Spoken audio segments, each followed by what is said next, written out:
This year's Spring Spectacular looks like it's going to be a good one. It's Beauty and the Beast. Hello everyone, my name is Andrew Mangabat, and on this Phantom TV segment, we'll be speaking with Miss Amy Darby, the director of the Spring Spectacular, and a couple of the main cast members. So, let's start.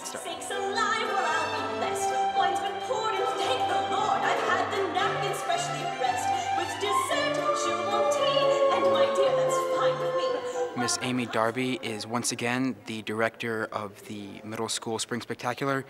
And Miss Darby, why did you choose Beauty and the Beast as the musical this year? This is our 10th anniversary actually of doing the Spring Spectacular, and we wanted to do something really big and something really recognizable, so we've been saving Beauty and the Beast for a while. Now, what is it about Beauty and the Beast that makes it such a recognizable musical?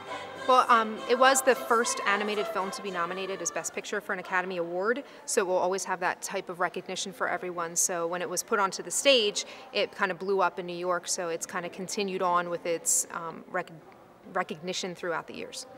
And I'm assuming you're not the only person that works on this. Can you tell us about the other people that help you put on this production?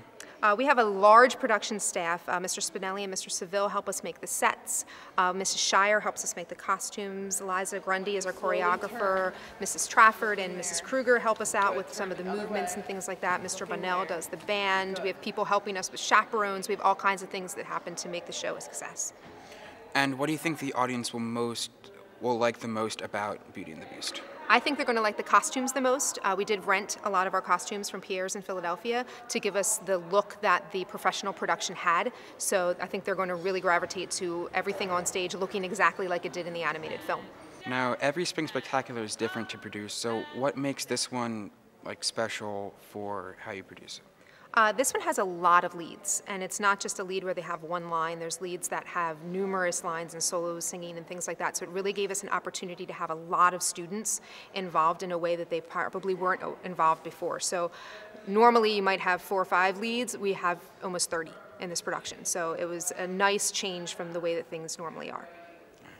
I'm here with Allison Mushanig, who plays the role of Belle. And Allison, can you tell us about Belle? Well, she's basically a small-town girl who becomes a princess, and she's really accepting of the Beast, who's this vicious character who becomes a prince. So, yeah, she's really nurturing and caring. So.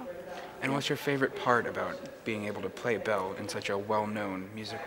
Well, I guess I've always wanted to be like a Disney princess. You watch them as a younger child, and you just think, oh my gosh, I wish I could wear that big dress, or I wish I could be that awesome part. So it's like an honor to be able to do this and be with such great people. So, yeah. And what do you think the audience will take out of the entire production? I think that the audience will take out a lot of funny moments, a lot of fun things, and really cool effects. It's going to be a really fun show. All right, thank you so much, Allison. Thank you. I'm here with Noah Bloom and Josh Starcheski, who play Gaston and LeFou, respectively. Now, Noah, can you tell us a little bit about Gaston? Well, Gaston is very full of himself. He likes to brag about how strong he is and just thinks he's the best in general. And he's always chasing after Belle, the entire play. And Josh, what about LeFou do you like the most? I like having to just follow him around and pretty much do whatever he does. I like to be able to play around with it. It's enjoyable to me.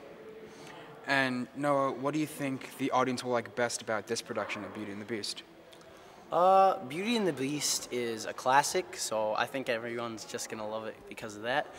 But it's also, the music is very good in this show. I personally enjoy it a lot, and I think it has a lot of interesting characters. And Josh, what do you like the most about being part of such a big production as Spring Spectacular? I like to be able to just watch everybody else do their parts in the show, and I like watching it come together as a whole. The singing and the dancing is really fun, and I like that.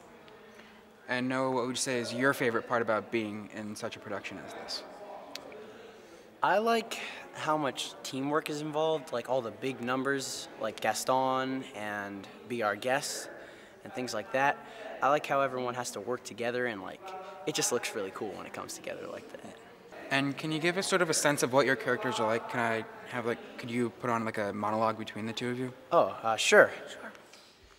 You didn't miss a shot, Gaston. You're the greatest hunter in the whole world. I know.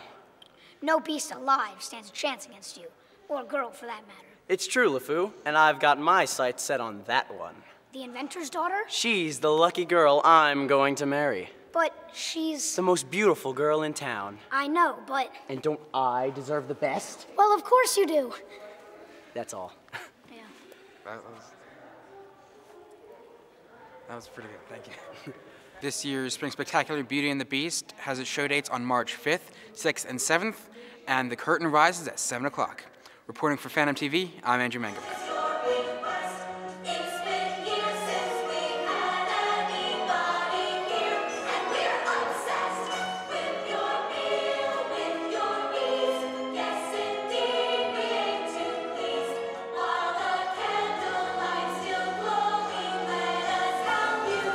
Around and reach, around and reach. Yes? But keep it down. If the master finds out, he'll be your next. Of course. But what is dinner without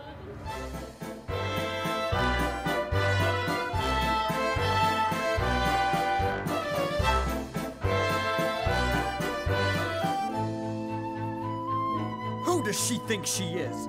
That girl has tangled with the wrong man. Darn right. No one says...